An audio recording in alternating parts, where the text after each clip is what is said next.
actually, and we are live. Well, We have a copy of the bill. you do, you have it as it came out of economic development. Stephanie, you have it as it came out of finance. Yep. And if I'll do this. Senator Starr could turn our light on, Yes, so thank you, Senator Starr. Those down. and I don't know if we've sent off to Senator I have Sears. not yet, but I will do that next. This is a bigger bill to the budget.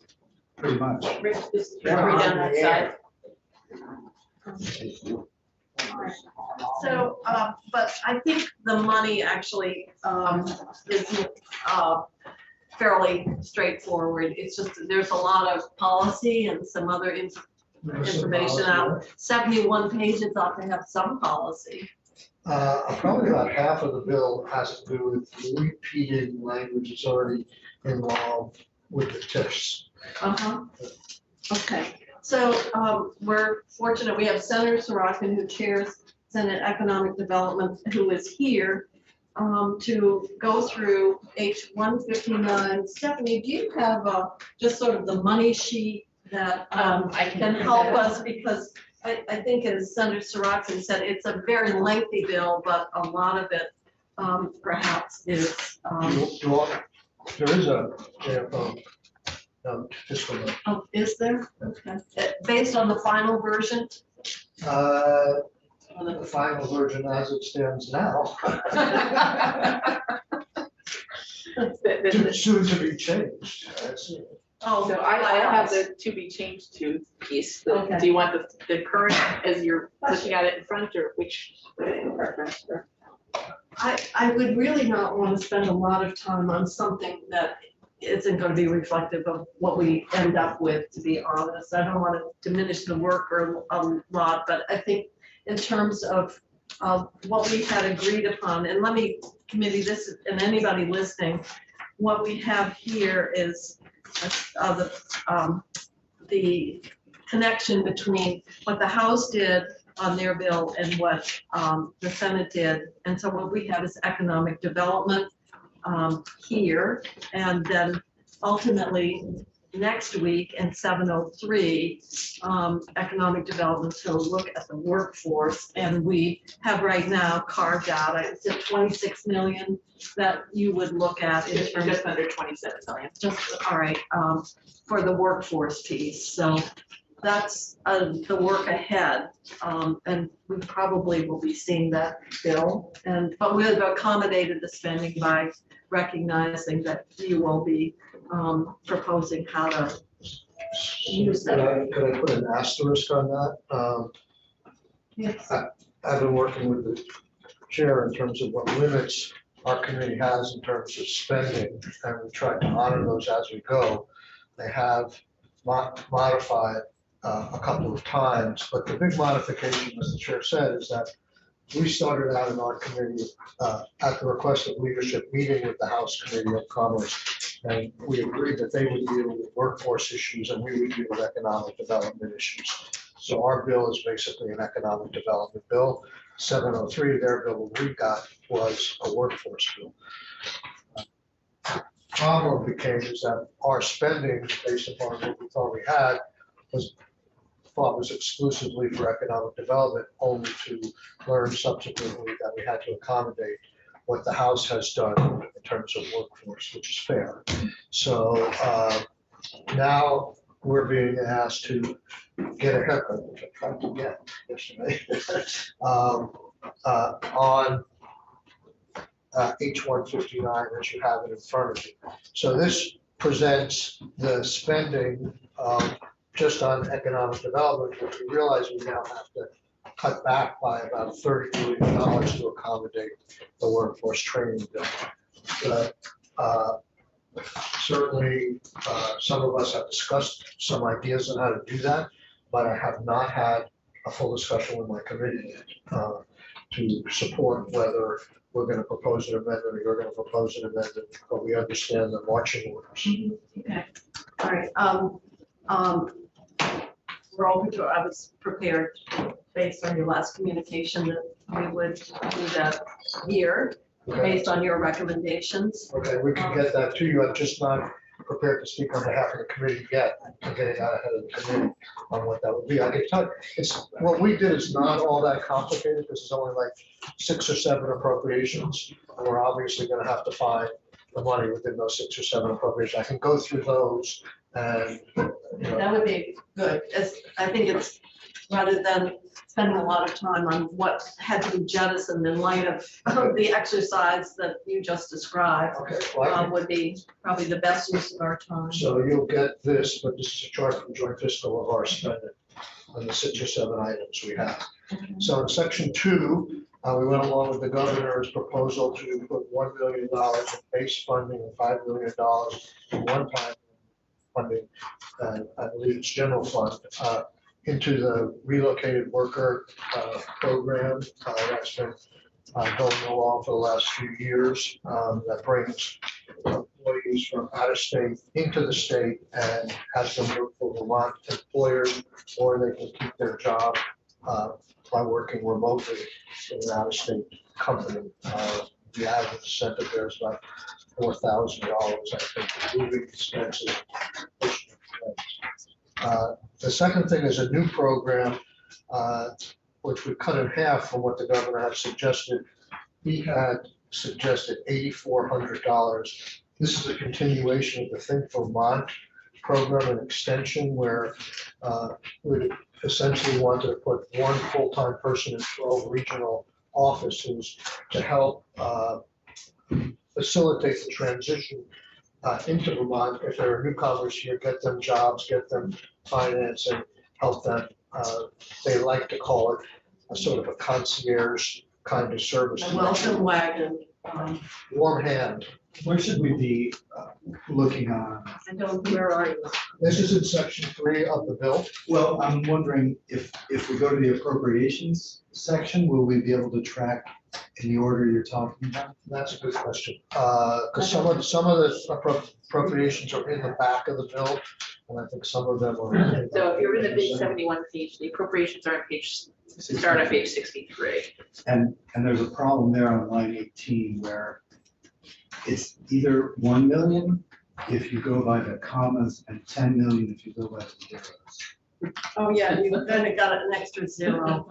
I said $1 million. He said $1 million. Okay. And that's the base, and that the house. And that was recommended by the governor, and the House removed it. So in this Think Vermont, which is in section 3 of the bill, it's spelled out, the program is spelled out. They had originally wanted a full-time person in each of the 12 regions. We cut that back to a half-time person. And then they also wanted, this is a 3-year appropriation. And we said, well, why don't you just do it for 2 years and we'll see how it's working out. So that wound up cutting the appropriation from $8,400,000 to $4,200,000. Section 4 is the Capital Investment Grant Program, which you might remember from last year. This is what the governor called for major transformational programs. He had proposed $90 million for this over 3 years, $30 million each year. We last year cut the first year funding down to $10 million because we were a little nervous of what this would look like. And they have been oversubscribed. They did get the 10 million. Well, we're oversubscribed. I would just like to make that comment. We hear that all the time. The demand is, so much more, and we could use so much more. And that's the rationale for why we should give more.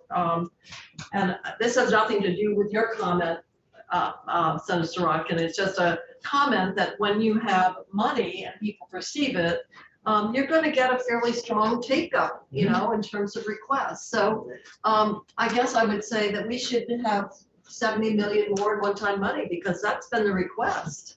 So Using that logic, which has nothing to do with you, but right, and we substantially cut it back, even though it was oversubscribed. So they wanted, between 2 programs they were suggesting, they wanted the remaining $80 million for this year, and we cut that in half. And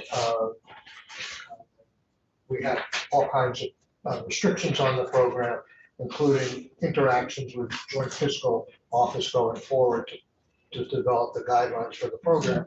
That's one of the problems that our committee had, and I personally had, is that a lot of this business grant money was not targeted very well.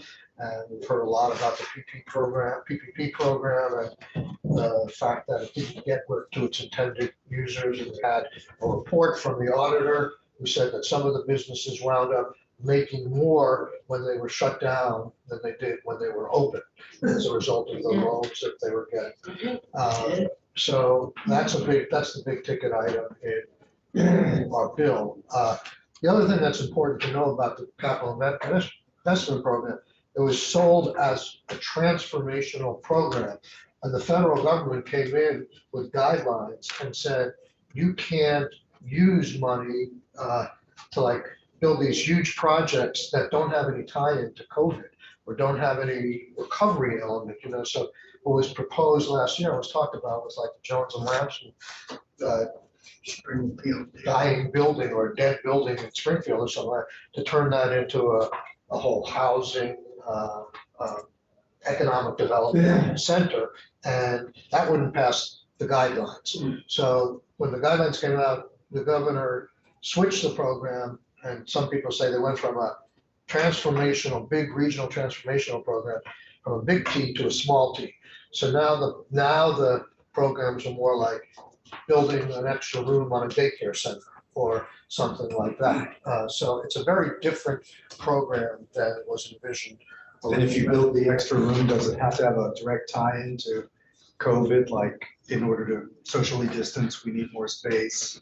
Yeah, that is allowable. Plus, I mean, what it's mostly examples that are given are deferred maintenance. So you were suffering during COVID, and now you need to put an HVAC system in or some sort of change in the structure. It's a capital program, but that's how the guidelines are governed. And it's really hard for a citizen legislature like ourselves to design these programs in legislation. You can just throw up your hands and say, okay, you design it any way you want.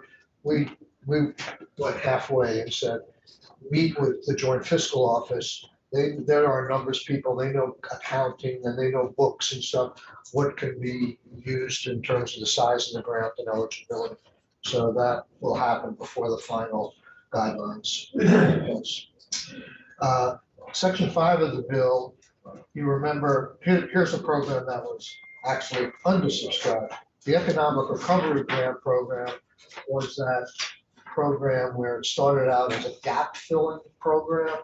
Originally in H315, we had appropriated $10 million, and then they added another $20 million. So last year, they had a total of $30 million to spend, which the administration said would mostly be on businesses that had gotten no funding from anything, like businesses that had started up just at the beginning of COVID or something like that, didn't have the books to show their losses. And we put things in there in terms of requirements, such as how to show a tax loss, and there were administrative requirements. The business community said they couldn't meet those requirements. It was too administratively difficult.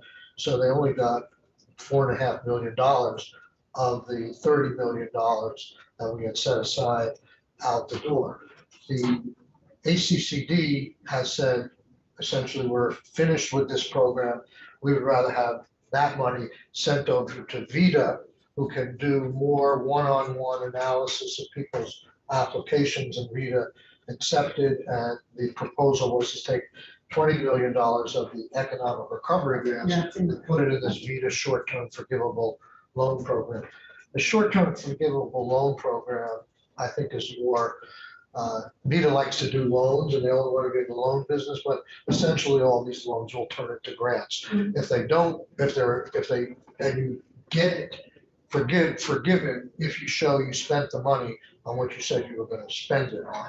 And if they don't, then we're going to have to go back to the federal government. So I think there's going to be a close rein on the fact that it will be forgiven. And so it's really a grant program. So, and that's one of the areas that would continue to move forward, even in your skinny down bill, is the 20 million for the VITA recovery grants.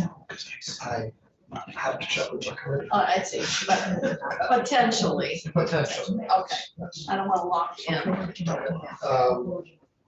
So the next program we put in, just on that forgivable loan program, one of the things they're gonna look at, and some people may feel more discomfort with this than others, is they're gonna look at the losses people suffered in 2020 and 2021 versus 2019. And the way the thing is written, they're gonna get a lot of help just paying for their past losses. And we looked at a similar situation for Vermonters who are working during the Omicron surge, the height of this. We wanted to come up with a paid leave policy for people who lost wages when they had to isolate for 10 days and they didn't have any sick leave program perhaps they could look to, but a lot of people got nothing when they were out of work for that period of time. The big decision we had to make here was whether to make it retroactive or not. And we thought, well, we're doing retroactive for the short-term forgivable loan program for business. Why can't we make it retroactive for the workers?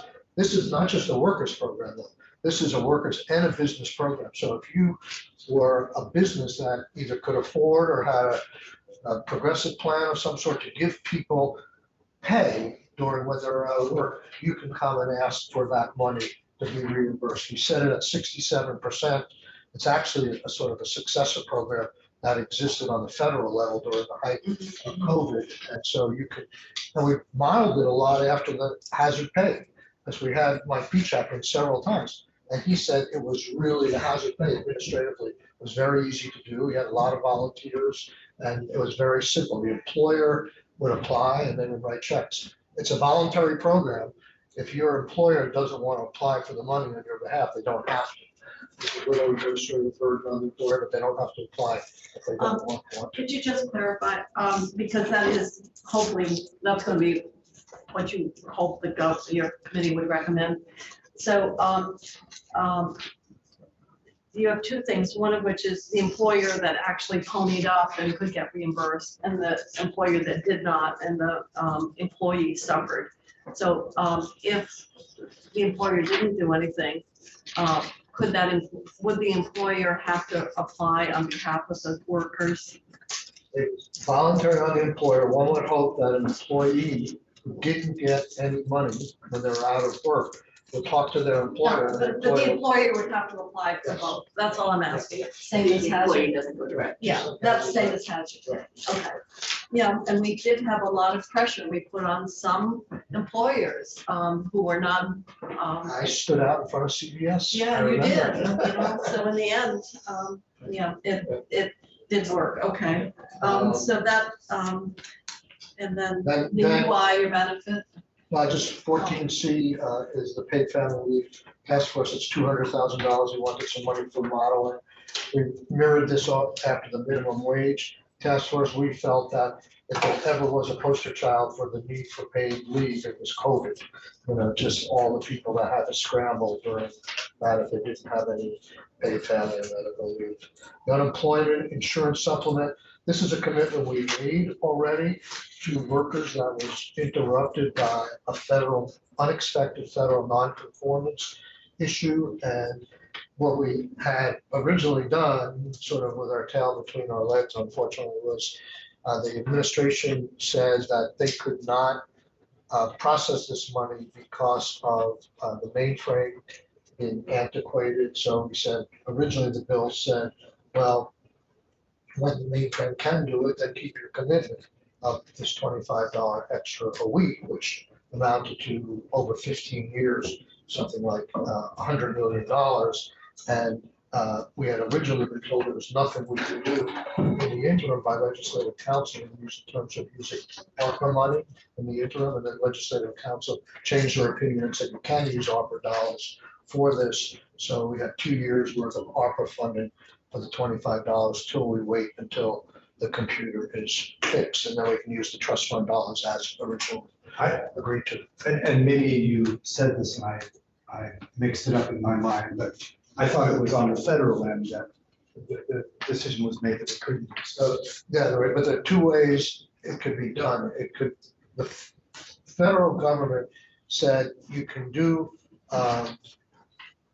it's complicated, but you're right. If you view this as a lump sum outside of trust fund dollars, I don't know if you remember, I think last year we did 17 million of lump sum money at $100 a week to give an added benefit to workers. I don't know if it was 2 years ago or 1 year ago.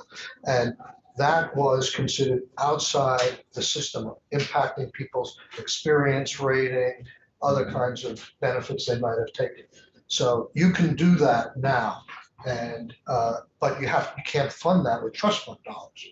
So the Fed said, okay, your bill said you want to use trust fund dollars, so you can't do that. But if you want to use other dollars, you can.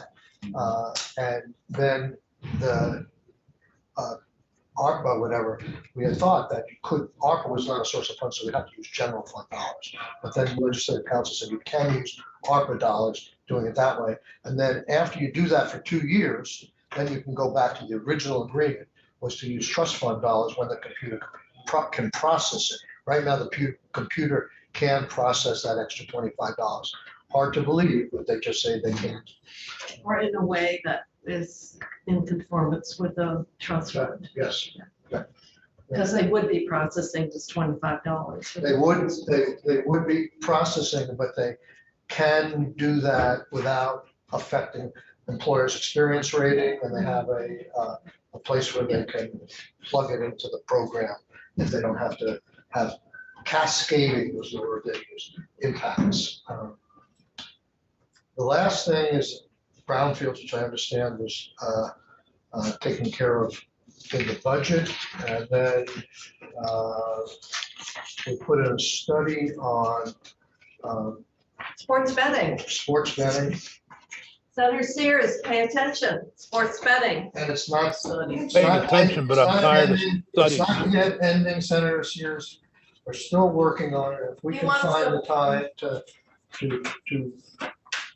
I think we should general put it plan I think we should put it into place, with all due respect, Mr. Chairman. I think we should agree with the governor, let the liquor control board set the rules and do something similar to what we did with cannabis.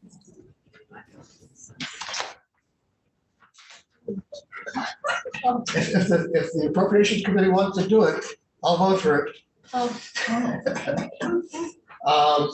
No, we're still looking at it. If there's one way of doing it, I see, is just totally giving it over to the administration to set all the parameters. There's a second way of doing it is more the traditional legislative thing, like we did with marijuana. We had advisory committees, spent years developing and stuff like that. I think the middle ground may be to say, okay, we can set some of the seminal things that need to be in, like the tax rate and some of the other things, and say that and say, then do the rest by detail. So we actually do have a version written up that we're going to look at that says, go forth and do by procedures, all these detail stuff, and, maybe check in with joint fiscal or whatever, and stuff like that. That would be the more Is- expedited. That would be an expedited way of getting it up. Well, They if we want can to get it do, up, they want to get it up and running by the Super Bowl. Because I yeah, say. well, that we need the all- money. Yeah. We need general fund money. A lot of the money, it's a remarkable amount of money that comes in for the Super Bowl and the March Madness. That's where, in the course of the year. that's Senator where- Sears gave us the revenues that New Hampshire was getting, or New York, and it was It was about 35 million. New York was over 45 million. That's the Super Bowl that month. But we February. would be amenable to looking at how we could expedite it and make Right. sure that the very policy issues that you've outlined are addressed, analyzed, and move it forward. We're gonna try it our hardest, and I think we can get it through the Senate. No, I think the Senate will be very supportive. I think There was one other thing in here that was just, I know you're probably not gonna like it, but it's just per diems. It's on a film commission, not a commission, because there was a proposal to reinstate the film commission, and I knew it was politically dicey, so Well, Here's financially, back it's to been a attack. loser. a task force, which has one legislator and some other people, one legislator from each chamber. And that's, I think it was like $6,000 per year or something. The, Michael, the other committee that's doing the paid leave, they have the 200,000 appropriation. So that's per diems and modeling. So I'm imagining that most of it is the modeling. Yes. And is that, just wondering, is that the fallback from everything we've done on paid leave? That's where we find ourselves, is the, We spent a fair amount of time listening again to Commissioner Peach. The governor has some plan, I don't know where it is, but it's where they pay for the state employees. And he was talking about coming up with some money as well to help average Vermonters buy into the plan, but we never heard any details in that. I'm just firmly convinced that you can't run a voluntary system on paid leave because of the cherry pick of the adverse selection, and the premium prices will not be affordable at all. And they're basing it on the fact that New Hampshire had quickly, almost in the dead of night, somehow got a paid leave bill established like the governor's in their budget bill. And subsequent to that, the House has now repealed it over there, and they had a public hearing on it, and one person showed up in the entire state to go to this hearing. I just don't think that's going to survive either. So I don't think we can rely upon what New Hampshire did. So I think we just need to go back to sort of square one. And, you know, but in terms of the modeling, what are they specifically? so the modeling that was done previously, and there was modeling done, it's probably about 5 years old now, and it says specifically to build the model based on the previous model, not to just throw that away. Current data, so Current data. okay. All right, just has the feel of Groundhog Day. Yes.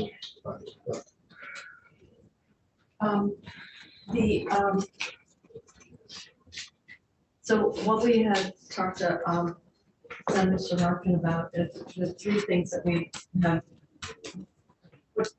would accommodate with and appropriate in the big bill would be, as he mentioned, brownfields. Then the VOREC grants, which was also a topic of discussion in transportation, and then the VSAC 802 opportunity. And my committee supports all those. So you need to go back with what you've rolled out for us and just give us a recommendation. And we'll move this out tomorrow. Right. And then we would do an amendment. Yes, yes. And the one thing we would ask of the amendment, as we talked about, is that in terms of the, we're still working on the workforce issues, and there's a lot of work to be done, actually. So we would come up with a number that meets your goals, and then say that that workforce number will be defined in programs that will be in 703 that we will vote out, and we'll stay within that number. 26.9. Yeah. And we know that some of the, and looking at some of that workforce bill, it's probably, Surprises, yeah. it seems to be, What we're hearing, without passing judgment on the substance of the programs, we're hearing from many of the groups that have, VSAC is one of them. They came in and they said, we don't know why we're being assigned this. We didn't testify. We don't know where the number came from. And yet in the bill, it says, VSAC shall administer this. and then We've seen that a we've couple heard of from times. AHEC that has been administering a nursing Right. loan program and other medical professionals saying, why are you creating a parallel loan program? Right. Because you'll have disparate rules and, treatment. And so it seems like it was just kind of a maybe putting together, ideas or proposals that came from a variety of sources. So at least it would give us a workforce bill and put forth what seems to make sense. And then there'll be a lot of negotiation that will have to occur on both the economic development and the workforce piece to get to the to have spending within what we have. And the other thing I'd point out is when the governor put together his proposal, it was before the BAA, and we used much more ARPA in the BAA. So that's part of what we're experiencing there, because we had 60 million there, remember, for workforces that related to healthcare providers, and so they were, we kind of, You did the second round of the critical occupation. yeah, so that was 8 or 9 million. So I'm just saying, because of what we did and the money that we spent in the BAA, it has greatly constrained what's now available for whether it's economic development or any of the other things on our list. So that, I just want to point that out. Thank you, Michael, for coming in. We look forward to that draft language on sports betting. I think Senator Sears would be right there. I will send it to the committee. We already have. Oh, great. Just haven't taken any testimony. So. Oh, well, minor detail. Years we've taken a lot. What, Senator Sears, you're either frozen or unstable. I'm unstable, that's for sure. But over the years, we've taken a lot of testimony. Yeah. Thank you, Michael. You're going next door and Yes. work on revenue. Get some money. We could use some revenue and less tax credits. That's good. Yes. Less. Yes. And one of the That's other important. things that we talked about, and that is, you can do like a downtown tax credit, but in this environment, is it better to simply do grants and move it out that way, get to the same way, just a different funding mechanism. So that's, just to point that out, was another. Thank you. Forgot to mention. Thank you. Okay. Okay. Thank you, Michael. So, obviously, he's got to talk to his committee tomorrow morning, and we will then make the appropriations fit with what we're talking about here to get to the targets. And hopefully this will begin to address some of the concerns raised by the governor. There was nothing in the House bill for economic development, but there obviously was a lot in the Senate, but more than we had money to support. So everybody's sort of getting, as we call it, proverbial haircut. All right, Stephanie, are you back on for a little bit? For a bit. Okay.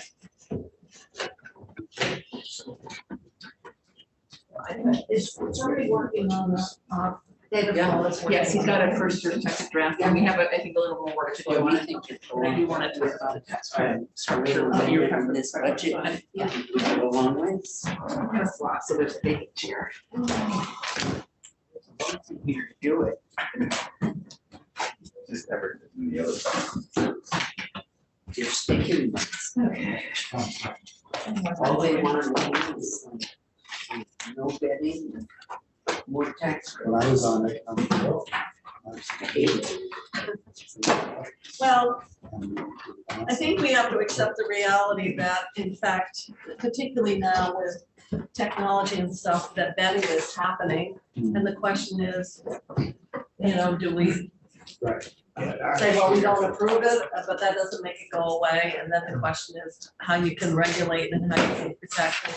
And we want to have the parameters. So I think we're kind of similar discussion we had to cannabis. And said, there's a market and people are participating.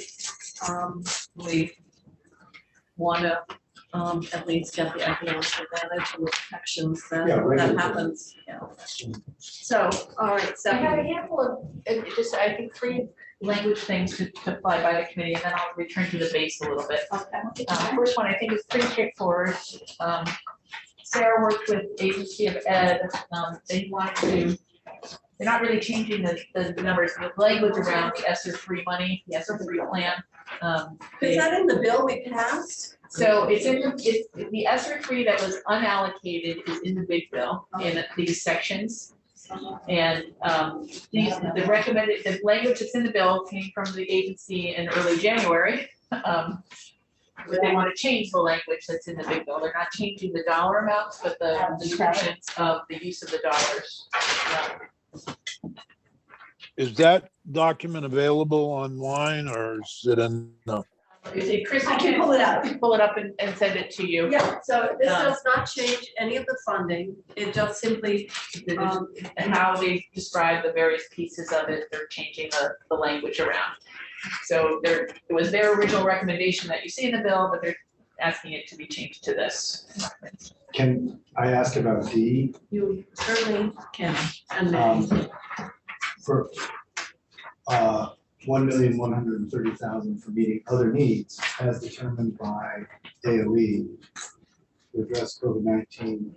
And then it may include, but obviously other things. That's a lot of free floating monies. What is the rationale for the number? well, the house, what's underlined and not in yellow is what is in the bill as we've got it in the house. Yep. Okay, so is there some description about the 1.1 million? Because it seems very specific, but I'm wondering, is it that they took an overall amount and then they divided it like a quarter for this, a quarter for that? Because it seems like a general fund that AOE can grant out of. So I think A and B, the ESSER monies come with a required percentage to be spent on certain things, like evidence-based summer programming and the evidence-based after-school programming. Is that normal?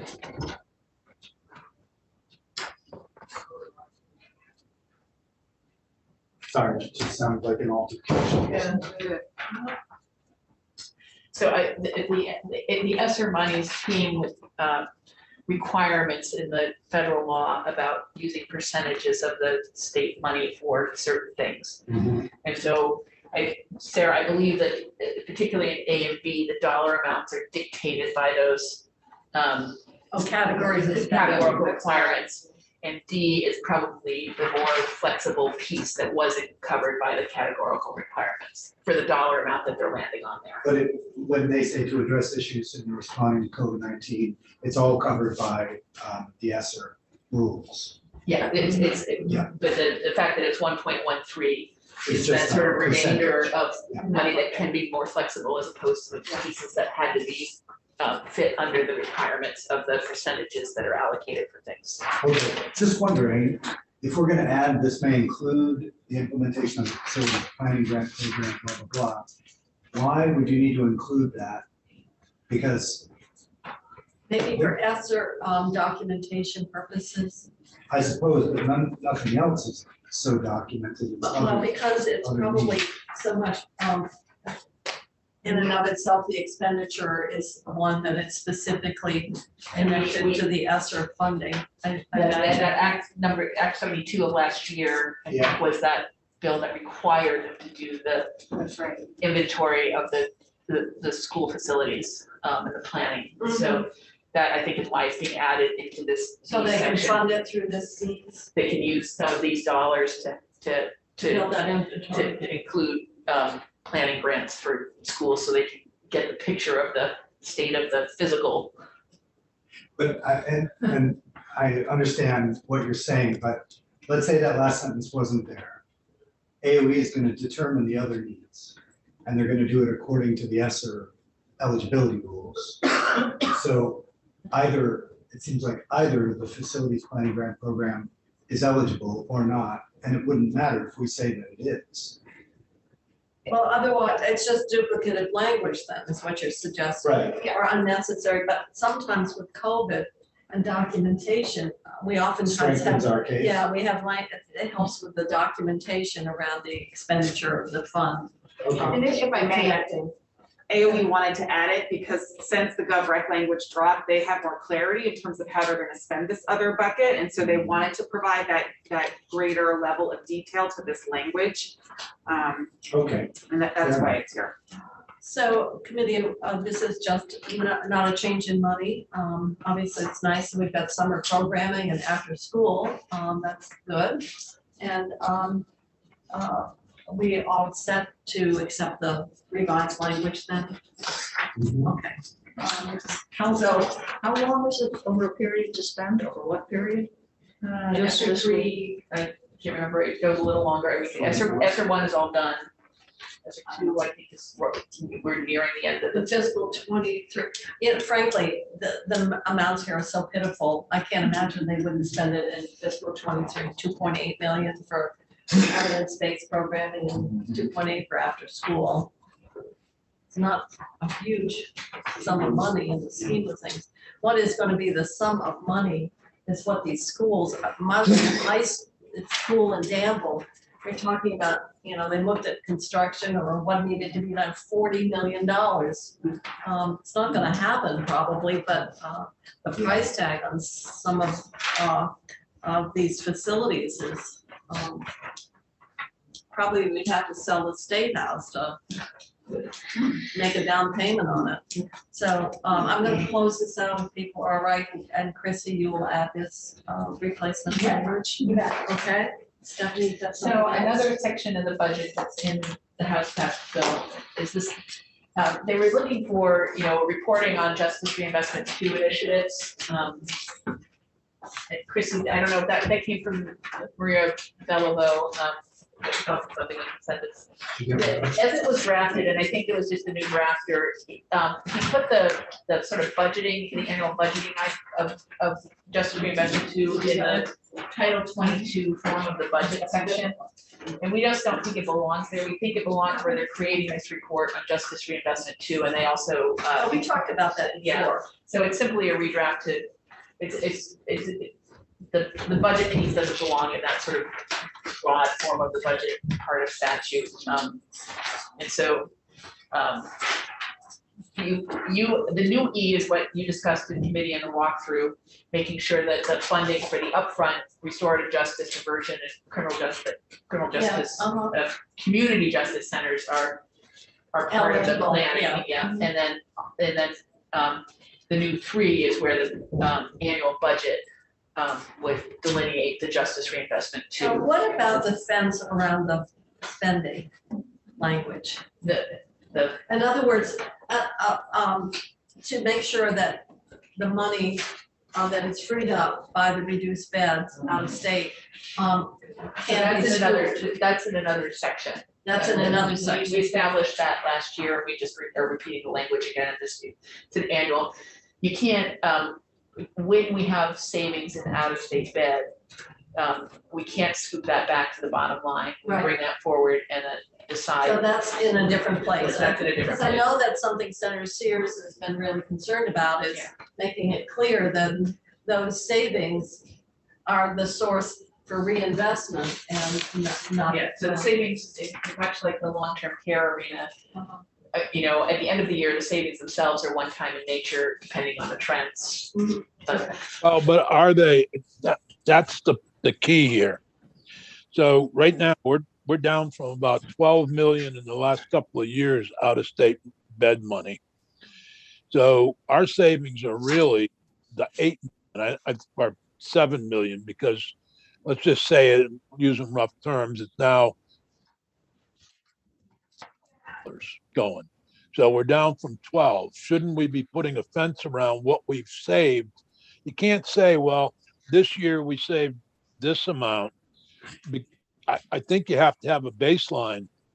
Well, we have been moving into the base. yeah, well, you've been, You'd a baseline of where you set, because next year, if we continue this trend, we're going to be sending nobody out of state, and there'll be no money for justice reinvestment, which actually is the reason we don't have to send, one of the reasons we don't have to send people out of state. so That's- the language that you have in every year would accomplish that. What you would have to find in the budget is trying to go back and say, we had a baseline of 12 3 or 4 years ago, and now we're at a baseline of Well, I 7. very least, we should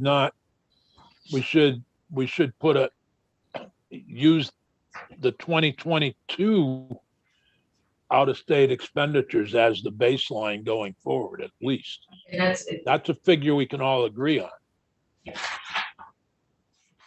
Once that that, Yeah, so that process of 2022 ending, the money can't leave, any money that's saved in out-of-state beds would remain for use for justice reinvestment I think too. I'm not being clear. Yeah. Okay, but next year, you've got, say in 2022, we budgeted 7 million out of state. This year, we budget 5 million out of state. Next year, we budget 3 million. You got to be using somewhere counting the savings from. You're talking about keeping it, the From 20 baseline at the 7 million, and, so it's. Right. So if you look at I mean, section, if if you look at section B339. Yeah. So the question of, in 22, it was $5.2 million, and now it's down to $4.5 million for 23. And that $700,000 Should change shift over should to, be shifted over in the B338 section for justice reinvestment too. But if we do that same thing, next year, say it goes down to 3 million, Yeah. Or say it should be based on the 7 million that we were spending in 2022. that's how you're growing your community side, Yeah. is by shifting those savings. They can't just say, well, last year we saved X and that's what goes into justice reinvestment. Because eventually, if it all works, there will be nobody out of state and you'll have no savings. Yeah, it's count down to Nirvana again. So we'll take a look at the language and see if there's tightening up to have that, because what you do is you'd step through a budget adjustment, then, you close 22, that means that just 20. What we're trying to do is shift the spending Yeah. that we have from that baseline of 7 million, if it goes down to 6, the million is over there and becomes part of the base for community. Yeah. And then we grow it in increments as additional savings are realized. As the trend in out-of-state beds continue to come down, that shifts over and becomes part of the base for yes. Yeah, you can't just, I think we really need to be doing that now. I wish we had done it 10 years ago. Oh, well, if wishes were horses, beggars could ride, so let's go. We'll work on some language. But we'll look at the structure of the language that mirrors what we did last year and see if there's more Yeah, that needs but to be added. we've got to make sure that what we're Yeah. doing is really creating two. One is a base that's being reduced and the other base is actually increasing. And as we're shifting and reducing reliance on out-of-state beds. So we'll see what we can work on. But this language, in terms of making it clear that funding for diversion and restorative justice shall be reported in the context of baseline funding sources. Does that do what we're talking about? That in fact would be an eligible use of justice reinvestment dollars? I guess it does. Yeah, well, As long as there are there's a increases base of over, diversion and community justice Oh, I know. grants out there that are, that No, but, it seems like we would say any justice reinvestment to funding provided to court diversion and restorative justice shall be reported in the context of other baseline spending. Yeah. I think that's what we're saying is, you can use money for, diversion and restorative justice, so it's, it's just that you don't want the opportunity to swap out existing baseline diversion and community justice grant programs as you can't, if we start swapping out base, then we're you're defeating losing the whole you're losing purpose, ground. which is what Senator Right. Sears is talking Yeah. about. Yep. You can't, it's really to be additive in the sense it's being subtracted in one place and being. And that's the intent of the context of baseline funding.